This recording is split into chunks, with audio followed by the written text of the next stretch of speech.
Welcome to Biography Central. You are listening to Life of Sri Ramakrishna, a complete biography. Chapter 51, Other Devotees, Old and Young. To the rest of the devotees, we can make only passing reference, for want of detailed information.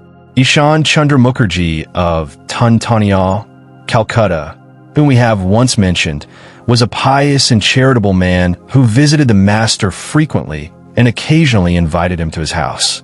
He was held in high esteem by his friends and neighbors, who sometimes pressed him to settle their disputes.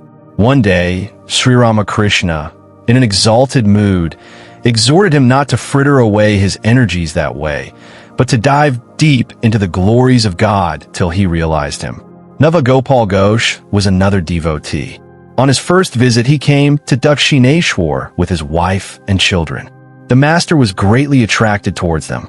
Navagopal did not repeat the visit and forgot all about the master for 3 years. One day, Sri Ramakrishna asked about him and sent an invitation to him to come to Dakshineshwar. When the news reached Navagopal, he was amazed to think that Sri Ramakrishna still remembered him. He went to Dakshineshwar and was cordially received. This time, Navagopal was charmed with the personality of the master, who told him that he did not need much spiritual discipline, and that by coming to Dakshineshwar, he would attain the goal. Navagopal and his whole family became greatly attached to Sri Ramakrishna and often came to Dakshineshwar. One day, when the master was in a semi-conscious state, Ramchandra Dutt told Navagopal to pray to him for any boon he liked. Navagopal prostrated himself before the master and said, "I am immersed in worldliness. Kindly tell me how I may get out of it." "Don't worry," replied the master. "Remember me once a day if you could do nothing else." Atul Krishna Ghosh, brother of Girish, at first avoided Sri Ramakrishna and even nicknamed him Rajahamsa or Swan. One day, in his own house, Atul was expressing his opinion of the master to Girish when the master unexpectedly came to call. On seeing Atul, the master remarked to Girish, "I used to dread your brother, but today he seems different."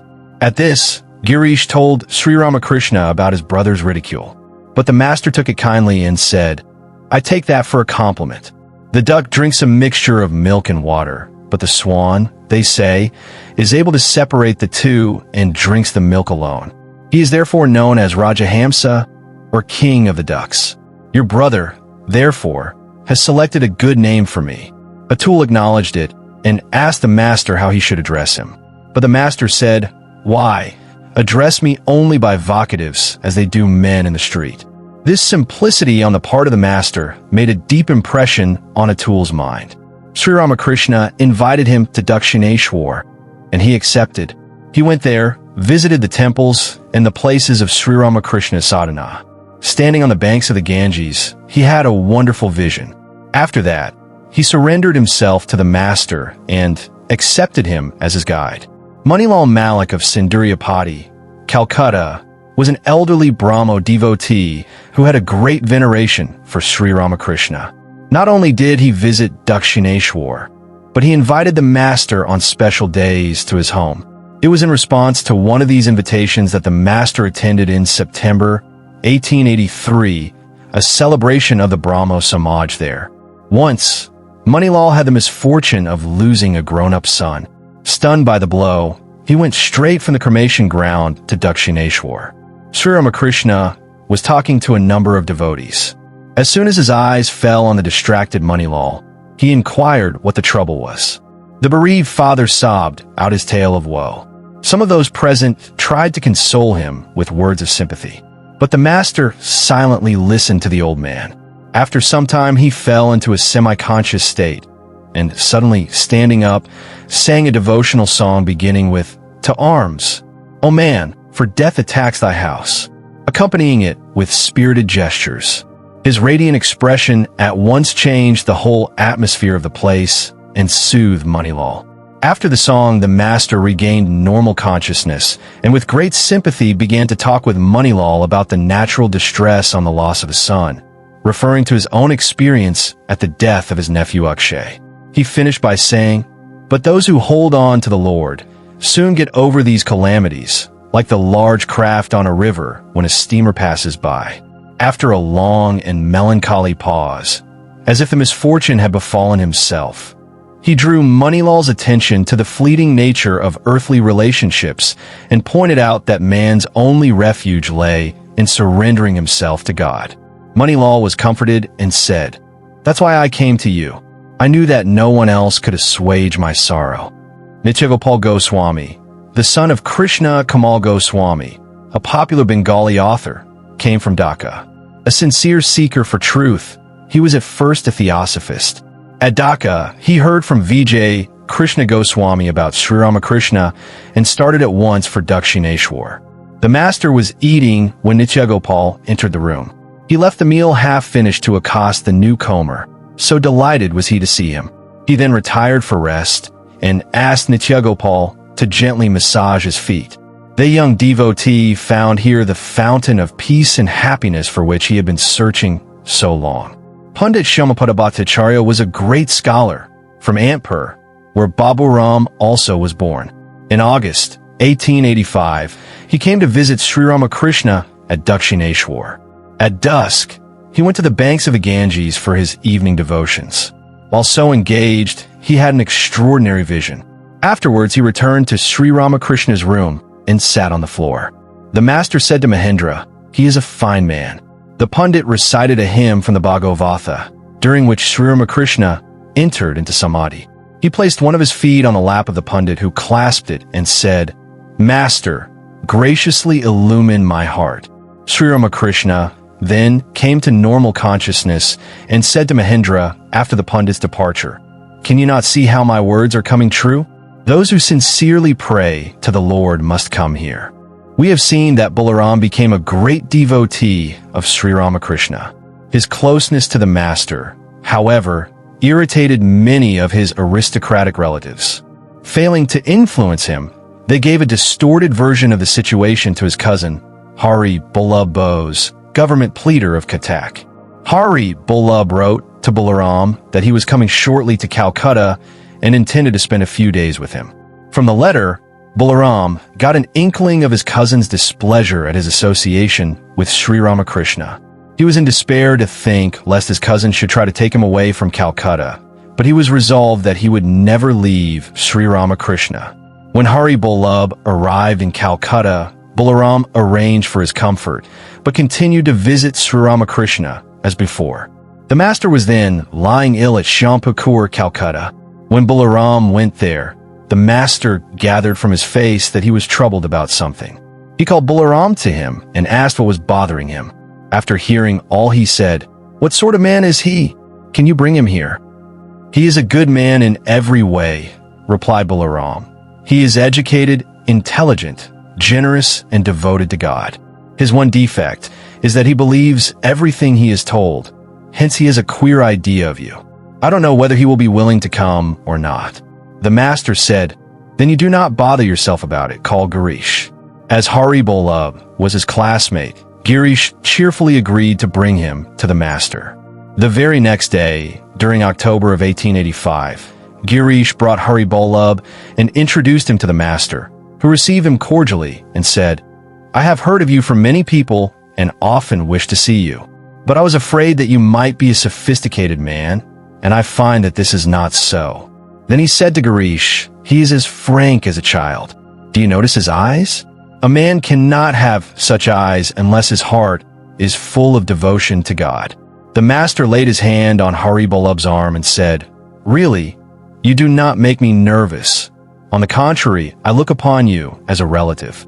Hari Ballabh bowed down before him and taking the dust of his feet said, "That is due to your grace." In the course of the religious discussion that followed, the master said that faith in God, devotion, and absolute surrender were the chief means to spirituality. He asked one of his young disciples to sing a song, and as he explained its meaning to Hari Ballabh, he plunged into samadhi. After the song, it was found that 2 or 3 young men had also fallen into trance. Hari Ballabh experienced a strange emotion, and tears poured from his eyes. He was charmed with the words of the master, as well as by his illumined face. At nightfall, he took his leave, with his views about the master altogether changed. Thereafter he visited him quite frequently and showed him great reverence. Referring to him, Sri Ramakrishna one day remarked to him, "Well, didn't I tell you of two men whom I had seen in a trance? One of them was Dr. Sarkar, and Hari Bolab is the other. So you see, he came." Bhupati, a young Brahmo, heard about Sri Ramakrishna and came to Dakshineshwar to meet him. At the very first meeting, he became a devotee, a man of many parts. He was beloved by the master for his simplicity and unflinching faith in God. At that time, he was a student, but the more he saw of Sri Ramakrishna, the less he thought of his studies.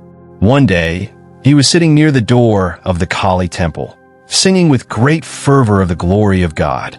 The master heard the song from a distance, and coming to him in a state of trance, placed his foot on his chest. In the ecstasy that followed the touch, Bhupati saw standing before him his beloved Ishtadeva. Having tasted of the sweetness of divine bliss through association with the master, the devotees brought fresh recruits to Dakshineshwar. Surendra brought his brother Gurindra, a Brahmo by faith without belief in God with form. Sri Ramakrishna helped him so that he derived joy from sources hitherto unknown to him. Manomohan introduced his uncle Nabai Chaitanya. Devendranath Mazumdar brought Akshay Kumar Sain, whom the master later on initiated. It was he who afterwards wrote a beautiful biography of the master in Bengali verse. Other householder devotees who used to frequent Dakshineshwar were Kaviraj Mahendranath Pal of Sini, Chanilal Bose of Bagbazar, Upendranath Mukherjee, afterwards proprietor of the Bamadi, Kishori, the brother of M.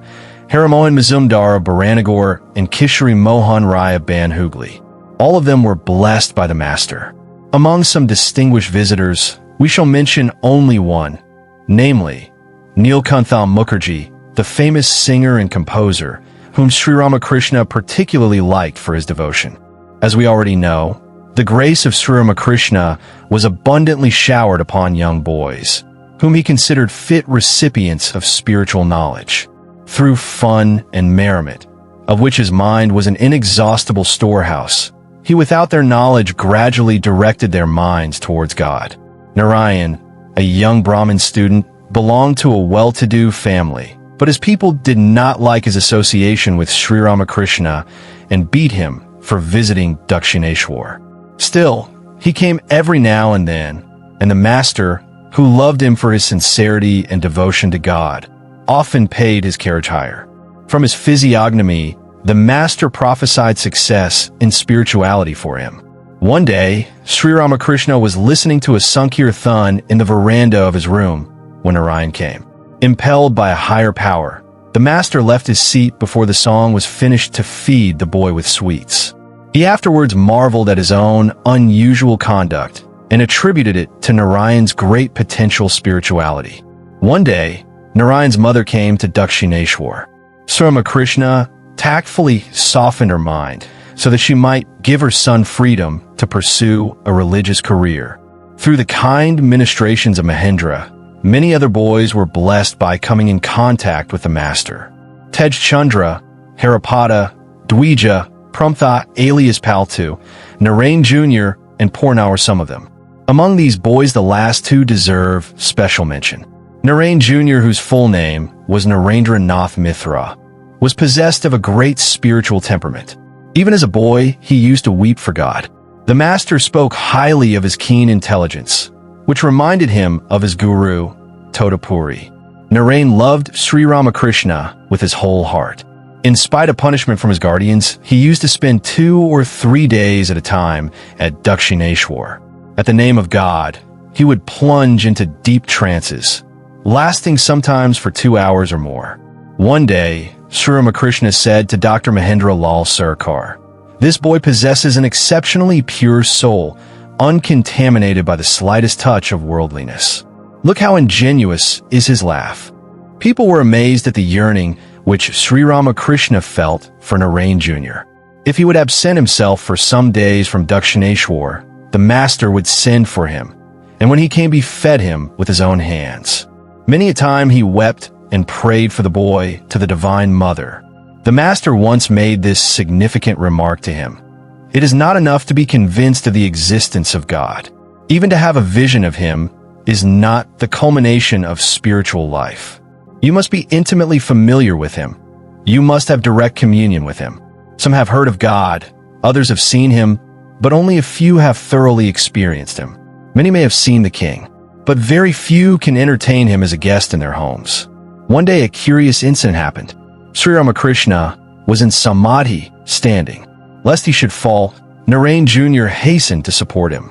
He had done so many times, and there was no objection because of his purity.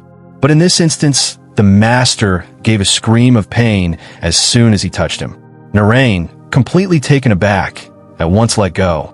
He was mortified, as it could mean nothing but that his mind had become impure. But Sri Ramakrishna, after he had regained consciousness, explained the matter, to the great relief of Narayan. The boy had recently undergone an operation, and the wound had not yet healed up. We read in the scriptures that one with a wound in his body must not touch a divine form. In Samadhi, Sri Ramakrishna was one with the divinity, and his automatic recoil from the touch of Narayan clearly attested the truth of the scriptural dictum. But great as Narayan Jr. was, Sri Ramakrishna had a greater admiration for his other disciple, Purna Chandra Ghosh. Purna was a boy of only 13, reading in the Vidyasagar school. His guardians were very strict, and he had to meet the master secretly. At the very first meeting, Sri Ramakrishna was highly impressed by the boy, fed him, and gave him instructions in prayer and meditation. He asked him to come to Dakshineshwar and gave him money for carriage hire. The master said of him to his devotees, "Purna has some of the attributes of the Lord Narayana. He is full of sattva. He is the last of that series of brilliant devotees who, I saw in that trance, would come to me for spiritual illumination." Purna experienced great bliss in meeting the master. By intuition, he gained knowledge of the special relationship that was to exist between them. On their second meeting, which took place at Balaram Bose's house, the master asked Purna his opinion of him. Purna replied with much emotion, "You are God himself, incarnated in flesh and blood." Sri Ramakrishna was surprised and delighted with the answer, which showed of what stuff the boy was made. He blessed Purna and initiated him into the mystery of Shakti worship. One day, Balaram asked the master how it was that Purna had acquired such spiritual fervor in spite of his youth. Sri Ramakrishna replied, "This is the result of work in past births. He has already passed through the preliminary stages. The body alone grows and decays, but not the soul. Purna belongs to the special class of devotees known as Ishwara Koti. A little effort brings out their latent spirituality. A devotee of this order is like the vine of gourd or pumpkin, which bears fruit first and flower afterwards. First, they realize God, and spiritual discipline comes afterwards." After contact with the master, Purna began to experience great waves of spiritual emotion. Tears would flow and the hair of his body stand on end. One day, he wrote to Sri Ramakrishna, "I often pass sleepless nights because of excessive joy." The master took up the letter and, as he pressed it between his palms, said, "This is a good letter, for I can touch it. Others' letters I cannot touch." The master often became exceedingly eager to meet him. One night, he unexpectedly came from Dakshineshwar to M's house to see Purna. M himself brought the boy to him, and the master gave him advice on spiritual matters. This holy association between the two souls bore their natural result as years rolled on. I hope you like this chapter. We need volunteers and sponsors to create content with even better quality and with more variety. If you wish to join this initiative as a volunteer or sponsor, please click the links given in description below. To help us reach more viewers, please like, comment, share, and subscribe to Biography Central. Thank you for your time. It means a lot. Namaste.